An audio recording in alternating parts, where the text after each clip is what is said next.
Hi guys, welcome back to my channel. My name is Fabio Palvelli and here I like to talk about the business side of design. But today we're going to do something a little bit different. Today for you I have my portfolio from when I was studying architecture in 2009. I think that this was a portfolio that I made in summer 2009 to apply for the school in Vienna, the 𝘀𝗶𝗵𝗃. I wanted to do a master there.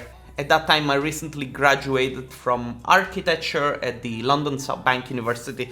I wanted to do a master, but I didn't really have enough knowledge of German to do so. So the only course that was available, architecture course that was available in Vienna at the time was a course from the 𝘀𝗶𝗵𝗃, the famous master that they do there. Now I think that they don't do bachelor anymore, they just do master. And so I had this intention to go and study there. But to do so I had to prepare a portfolio. So this portfolio is made of some projects that I did the year before at university, as well as some professional work that I was doing whilst working in an architecture office. But it also has a project or two that I've done specifically for me to apply at that specific university. At the time I wanted to attend the course from 𝘊𝗶𝗹𝗹. 𝘊𝗶𝗹𝗃 was the guy in charge of that course.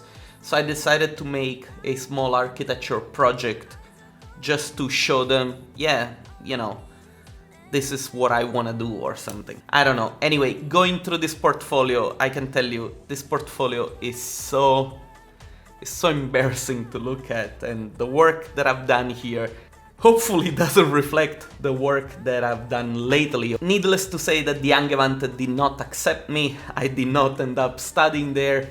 𝘀𝗶𝗵𝗃, if you're listening to this, I forgive you. Well, it's not that I forgive you, I actually understand your decision because this portfolio is we all start from somewhere. Let's see the way I started. Let's jump right into it and let's take a look. I'm very curious to see your reaction, guys. Okay, so first thing first, notice how yellow the paper is getting, and this is because whilst this was on my shelf, this part was leaning out and other books were on top, and so this part was getting the sun, and that's why it got like this. So I have the first layer is a plastic layer. I remember when I went printing this, the guy said to me, oh, you want to have a nice plastic layer? It will cost you €50. And I was like, at that time I was broke, and I was like, maybe if they see the plastic cover, they'll think this portfolio is professional. Now, another thing to notice is that this portfolio is in size A3. This was the requirement from the 𝘀𝗶𝗵𝗃 in order to apply to the university. You had to have it in A3. But then later on I found out that this wasn't really a big deal. Other students came with bigger portfolios, which I wish I knew, because, you know, a bigger portfolio, you can print images a little bit larger, you can put more stuff, but anyway, it doesn't matter. Probably I didn't even have the money to print a bigger portfolio, so there you go. So, first page, this is my degree that I got from the London South Bank University, and just look at this. This is my entire graduation project put into a CD that has the shape of a business card. I mean, back then I was like, wow, this is amazing. The moment that I'm going to put this into my portfolio, but they didn't pay attention. This is one of those manifestos. Oh my god, look at that. The print is so bad, it got stuck to the other.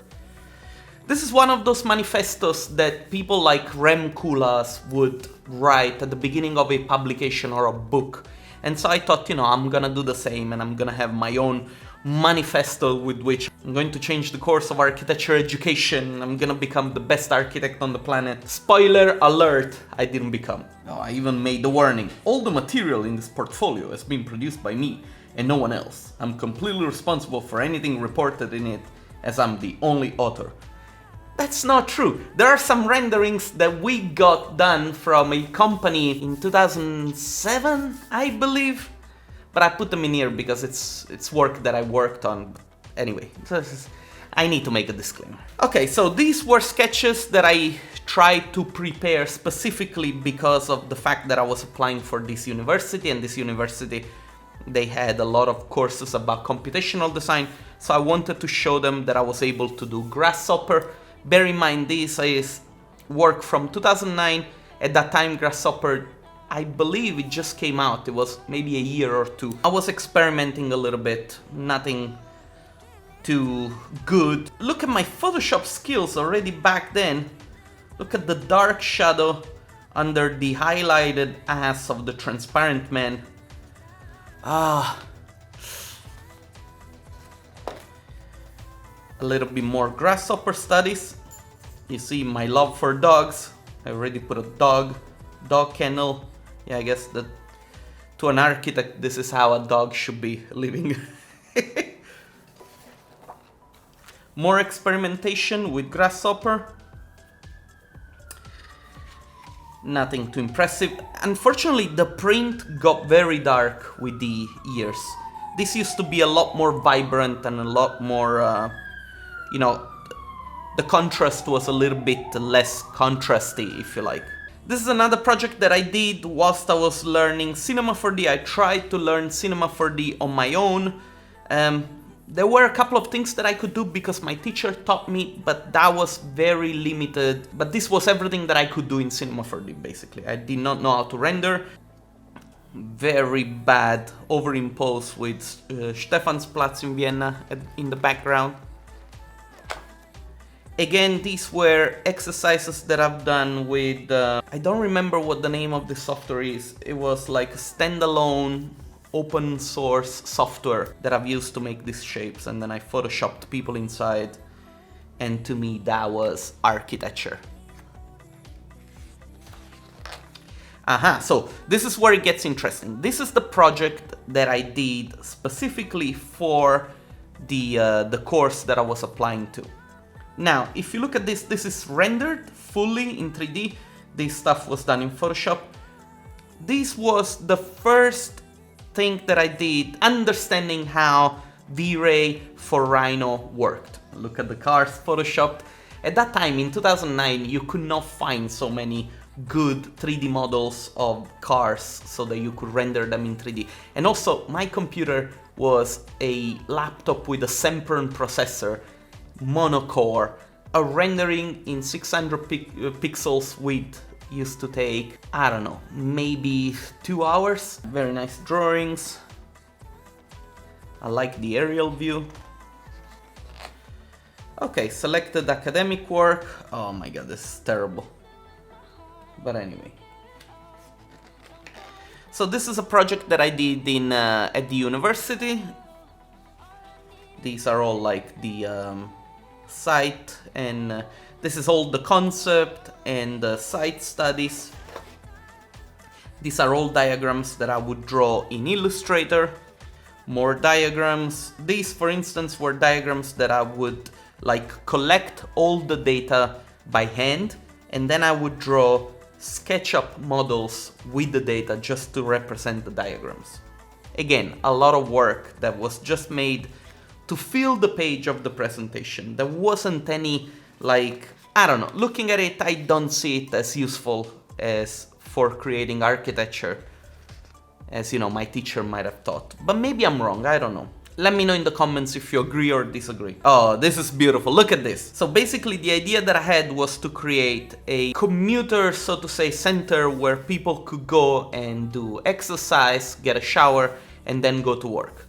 So look at this. This is what you look like before starting using this service, and this is how you come out from this building after you do spinning. Basically, back then in 2009, I thought that doing spinning would make you look like a man very much in shape. As I told you, this was going to be embarrassing. You see? This, for instance, it's a little bit more useful. I was trying to make the point that, you know, a lot of the bicycles parked around the city are just left attached to a pole. We could have probably done something better. Here there is a whole study about muscle atrophy. Now I take these diagrams and I redraw them in a more proper way. And all these diagrams, they end up justifying the shape of this building. Underground terminal on top of Farringdon or something, I don't really remember anymore. And it was a structure that was going to be built almost like a tensile structure, very light, with an ETF, I think it's ETFE membrane on the side. This is the section, so as you can see, you got the trains coming, and then you got the entrance directly inside the building. I mean, all in all, the idea was not that bad. It's just that back then I did not have the necessary tools to show in a proper way how this idea would look. And still, mind that when I presented this project, the majority of my friends in school and the teachers, they were all like blown away, because being able to do like free-form architecture was not something that you would see every day, especially in 2008. There you go. So yeah, ETFE membrane, as I was saying. So this is an exploded aerial of how the whole building will come together. And ta-da, these are the renderings. I mean, still, they're not that bad. The design is there. This was a building that was done by one of my colleagues. We were working together, so I decided to put the building there as an impression to see what it would look like if the building was there. Here, the Tour de France passing through the city of London. This is a bird's eye front view. Again, it's not that bad, looking at it, it's not terrible. I would not say that it's great. At that time, it gave me the chance to learn new tools and to experiment a little bit. And as I said, teachers were like impressed with this job. So, okay, I'm not trying to justify myself. This portfolio still sucks very much. Oh, night view. Oh my god, this is terrible. Look at all the noise. I mean, honestly, I don't even remember what was I doing with V-Ray at this point. Aha, these are the interior views. This is me, about 25 kilos ago. These were pictures that we were actually taking ourselves, because back then you did not have cutouts. And so you would have to go into the city, take pictures of people, and just copy and paste them inside your rendering. Oh, beautiful. This was a model that I worked on with my friend Beatrix. I'm not sure she watches these videos, but she helped me out making this. I remember in the fabrication lab, it took me so long to cut all the pieces and then put them together. But at the end, this structure looked beautiful, and even my teachers, they were like, oh, this is amazing. And so this is the final aerial view. It's not bad, but it's not even that great. And also, the printout at the moment doesn't look that great. This is my CV. These were all like the professional experience that I had, the projects that I worked on. Interior Plus, that was a company from a friend of mine, Raj. So these are projects that I was actually doing for clients. I used to spend a lot more time working on projects that I would do for clients or for other students than on projects that I would do for my own portfolio. And this is because, people will pay me, and so London is a very expensive city, so I would spend a lot more time doing visualizations for clients. Now, the way I was doing visualization was basically designing the whole model in SketchUp, trying to find good views of this model, and then try to Photoshop the surroundings, the sky, and sometimes also the reflections in the glass. These renderings are not my renderings. I worked on the project, but these were done by a company, I believe it was an Indian company, but I'm not really sure anymore. Same thing, this is a project that I worked on. I worked on the design. I think at the time the architect that was in charge, his name was Chen, but the renderings were done by a company, I believe also from India. This is a project that I worked on the design. This project, we got the authorization to actually build this project. And it was the main project that I worked on whilst I was for 2 years at this company called GML Architects. I think that these pages I made simply because when I did the application for the 𝘀𝗶𝗃𝗃, they required a certain amount of pages, and so I had to fill up the last pages. These were projects from university. I did those in SketchUp. This is like, you know, to sort of like I'm repeating the kind of skills that I have. Cinema 4D at that time, I was very limited. I put it there because, you know, I thought how hard it can be for me to learn it. And eventually then I did it. But it was thanks to Lorenz Jankovic that I've learned actually. Cinema 4D did a course to me. The first real 3D skills that I learned in 2011 or 2010. I did a course with a teacher called Arnold Faller, best teacher that I've ever had. I did a course with him. It was once a week for, I don't know, 10 weeks maybe. I did this course together with him and I started to learn 3ds Max. 3ds Max, I hated it, I could not use it, but I was able to take those learnings and put them into Rhino and V-Ray. Then I started to learn Cinema 4D because this was the package that was used the most in offices all over Austria and Germany. At that time I was also considering going and work in Germany. So guys, this was a little bit embarrassing, but it also like brought good memories back. I really hope that you enjoyed it. I hope that you found something useful from looking at this portfolio.